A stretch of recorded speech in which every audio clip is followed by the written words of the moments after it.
Hello, welcome to Vaishnavi corner. ಈ video ಒಂದು hair oil recipe. So ನನ್ನ ನೀಸ್ಗೆ ಯೂಸ್ ಮಾಡಿರುವಂಥ ಹೇರ್ ಆಯಿಲ್ ಚೆನ್ನಾಗಿ ವರ್ಕ್ ಆಗಿದೆ. ಹೇರ್ ಗ್ರೋತ್ ಸ್ಪೀಡ್ ಸ್ವಲ್ಪ ಜಾಸ್ತಿ ಆಗಿದೆ ಅಂದಿದ್ದಕ್ಕೆ ಸೊ ನಾವು ಮಾಡಿಸ್ಕೊಂಡು ಟ್ರೈ ಮಾಡೋಣ ಅಂತ ಮಾಡಿದ್ದಾಯಿತು.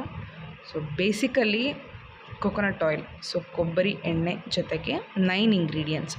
ಸೊ ಆ 9 ಇಂಗ್ರೀಡಿಯೆಂಟ್ಸ್ ಬಂದುಬಿಟ್ಟು ಈರುಳ್ಳಿ, ಮೆಂತೆ, ಬ್ರಿಂಗ್ರಾಜ್ ಎಲೆ, ಮೆಹಂದಿ ಎಲೆ, ಕರಿಬೇವಿನ ಎಲೆ, ಬಿಲ್ವಪತ್ರೆ ಹಣ್ಣು, ಆಮ್ಲ, ಸೊ ನೆಲ್ಲಿಕಾಯಿ, ಬೆಟ್ಟದ ನೆಲ್ಲಿಕಾಯಿ, ದಾಸವಾಳದ ಎಲೆ, ಹಾಗೆ ಆರೆಂಜ್ ಪೀಲ್. ಸೊ ಈ 9 ಇಂಗ್ರೀಡಿಯೆಂಟ್ಸ್ ಹಿಂದಿನ ದಿನವೇ ರೆಡಿ ಮಾಡಿಕೊಂಡು, ಸೊ ಎಲ್ಲ ರೆಡಿ ಆದಮೇಲೆ ಕೊಬ್ಬರಿ ಎಣ್ಣೆ ಜೊತೆಗೆ ಹಾಕಿ ಬಾಯ್ಲ್ ಮಾಡಿ ರೆಡಿ ಮಾಡಿರೋದು. ಸೊ ನನಗೆ ಸುಮಾರು 2.5 ಲೀಟ್ರಷ್ಟು ಎಣ್ಣೆ, 2.5ರಿಂದ 3 ಲೀಟ್ರಷ್ಟು ಎಣ್ಣೆಗೆ ಇಷ್ಟು ಇಂಗ್ರೀಡಿಯೆಂಟ್ಸ್ ಯೂಸ್ ಮಾಡ್ತಾಯಿದ್ದೀವಿ. ಸೊ ಇದೇ ಬಿಲ್ವಪತ್ರೆ ಕಾಯಿ ಹಣ್ಣು, ಸೊ ಬಿಲ್ವಪತ್ರೆ ಎಲೆ ಏನು ಯೂಸ್ ಮಾಡ್ತೀವಿ, ಸೊ ಅದರದ್ದೇ ಹಣ್ಣು ಅಂತಂದರು. ಇದು ನಾನು ಫಸ್ಟ್ ಟೈಮ್ ನೋಡ್ತಾ ಇರೋದು. ಬೇಸಿಕಲಿ ಇದು ನನ್ನ ಸಿಸ್ಟರ್ ಇನ್ ಲಾ ರೆಸಿಪಿ. ಅಮ್ಮ, ಸಿಸ್ಟರ್ ಇನ್ ಲಾ ಇಬ್ಬರೂ ಸೇರಿ ಮಾಡ್ತಾ ಇರೋದು. ಸೊ ನಾವು ಟ್ರೈ ಮಾಡಿಸ್ಕೊಂಡು ಎಣ್ಣೆ ಮಾಡಿಸ್ಕೊಂಡು ಬಂದಿದ್ದಾಯಿತು. ಸೊ ಇಷ್ಟಿದೆ ಇಂಗ್ರೀಡಿಯೆಂಟ್ಸ್. ಸೊ ಬ್ರಿಂಗ್ರಾಜ್ ಇದೇನು ಬಿಡಿಸ್ತಾ ಇದ್ದಾರೆ, ಇದು ಬ್ರಿಂಗ್ರಾಜ್ ಎಲೆ.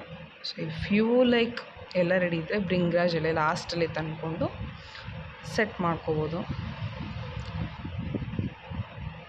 ಇಲ್ಲಿ ನಾನು 2.5 ಲೀಟರಷ್ಟು ಎಣ್ಣೆ ಹಾಕಿ ತೋರಿಸ್ತಾ ಇದ್ದೀವಿ. ವುಡ್ ಪ್ರೆಸ್ಡ್ ಅಥವಾ ಕೋಲ್ಡ್ ಪ್ರೆಸ್ಡ್ ಆಯಿಲ್ಸ್ ಏನು ಬರುತ್ತೆ ಆ ಆಯಿಲ್ನೇ ಯೂಸ್ ಮಾಡ್ತಾ ಇರೋದು. ಪ್ಯಾಕ್ಡ್ ಯಾವುದು ಯೂಸ್ ಮಾಡ್ತಾ ಇಲ್ಲ. ಸೊ ಆಲ್ಮೋಸ್ಟ್ ನಮಗೆ 2.5ರಿಂದ 3 ಲೀಟ್ರಷ್ಟು ಎಣ್ಣೆ ಹಾಕಿದ್ರು ಇಷ್ಟು ಕ್ವಾಂಟಿಟಿಗೆ ವರ್ಕೌಟ್ ಆಗುತ್ತೆ ಅಂತ ಹೇಳಿದರು. ಸೊ ನನಗೆ ನೋಡೋ ಪ್ರಕಾರ ಆಲ್ಮೋಸ್ಟ್ 4 ಲೀಟ್ರ್ ಎಣ್ಣೆ ಹಾಕಿದ್ರು ತಡೀತಿತ್ತು ಇಷ್ಟು ಕ್ವಾಂಟಿಟಿ ಎಲೆಗಳಿಗೆ ಎಲ್ಲ ಸೇರಿ. ಅರೌಂಡ್ ಹಾಫ್ ಆನ್ ಅವರಷ್ಟು ಚೆನ್ನಾಗಿ ಕುದಿಸಿದ ಮೇಲೆ ಒಳ್ಳೆ ಸ್ಮೆಲ್, ಮನೆಗೆಲ್ಲ ಘಮ ಘಮ ಸ್ಮೆಲ್ ಬರೋಷ್ಟು ಚೆನ್ನಾಗಿದೆ. ಸಖತ್ತಾಗಿದೆ ಎಣ್ಣೆ ಮಾಡಬೇಕಾದ್ರೆ ಸ್ಮೆಲ್ಲ. ಸೊ ನಿಮಗೆ ಏನೇನು ಹಾಕಿದ್ದಾರೆ ಅದೆಲ್ಲ ನಿಧಾನಕ್ಕೆ ಬ್ಲ್ಯಾಕಾಗಿ ಕಾಣೋಕ್ಕೆ ಶುರುವಾಗುತ್ತೆ ಅಂದರು. ಸೊ ಬಾಯ್ಲ್ ಮಾಡೋ ಪ್ರೊಸೆಸಲ್ಲಿ ಈ ಥರ ಇದೆ. ಸೊ ಆಫ್ ಮಾಡಿದ ಮೇಲೂ ಸುಮಾರು ಒಂದು 5 ನಿಮಿಷ 10 ನಿಮಿಷ ಕುದೀತಾ ಇತ್ತದು. ನೀಟಾಗಿ ಸಪ್ರೇಟ್ ಮಾಡಿಕೊಂಡ್ರೆ ಕ್ವಾಂಟಿಟಿ ಚೂರು ಎಣ್ಣೆ ಆಲ್ಮೋಸ್ಟ್ ಅಷ್ಟೇ ಇತ್ತು, ಎಷ್ಟು ಹಾಕಿದ್ವೋ ಅಷ್ಟೇ ಎಣ್ಣೆ ಹೊರಗಡೆ ಬಂತು ಬಾಟಲ್ಸಲ್ಲಿ ವಾಪಸ್ ಹಾಕಿದಾಗ. ಸೊ ಎಲ್ಲ ಎಣ್ಣೆ ರೆಡಿ ಆದಮೇಲೆ ಸೊ ಇಂಗ್ರೀಡಿಯೆಂಟ್ಸ್ ಎಲ್ಲ ಹೊರಗೆ ತೆಗೆದಾಗ ಈ ಥರ ಇದೆ ಎಣ್ಣೆ. So smell wise super. Usually ಹೊರಗಡೆ ತೊಗೊಂಡ್ರೆ 1,500 ರೂಪಾಯಿವರೆಗೂ ಹೋಗುತ್ತೆ, ಅರ್ಧ ಲೀಟ್ರ್ ಅಥವಾ 1 ಲೀಟ್ರ್ ಆ ರೇಂಜ್.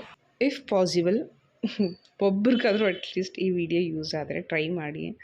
ಸೊ ಸಿಂಪಲ್ಲಾಗಿ ಮನೇಲಿ ಮಾಡ್ಕೋಬೋದು. So I hope you all like this video. ಈ ಸಿಂಪಲ್ ಆಯಿಲ್ ರೆಸಿಪಿ ವಿಡಿಯೋ ಎಲ್ಲರಿಗೂ ಯೂಸ್ ಆಗುತ್ತೆ ಅಂತ ಅನ್ಕೋತೀನಿ. ಯೂಸ್ ಆದರೆ ಲೈಕ್ ಮಾಡಿ, ಶೇರ್ ಮಾಡಿ, ಹಾಗೆ ಈ ಚಾನಲ್ಗೆ ಸಬ್ಸ್ಕ್ರೈಬ್ ಮಾಡಿ for some more interesting videos. Thank you.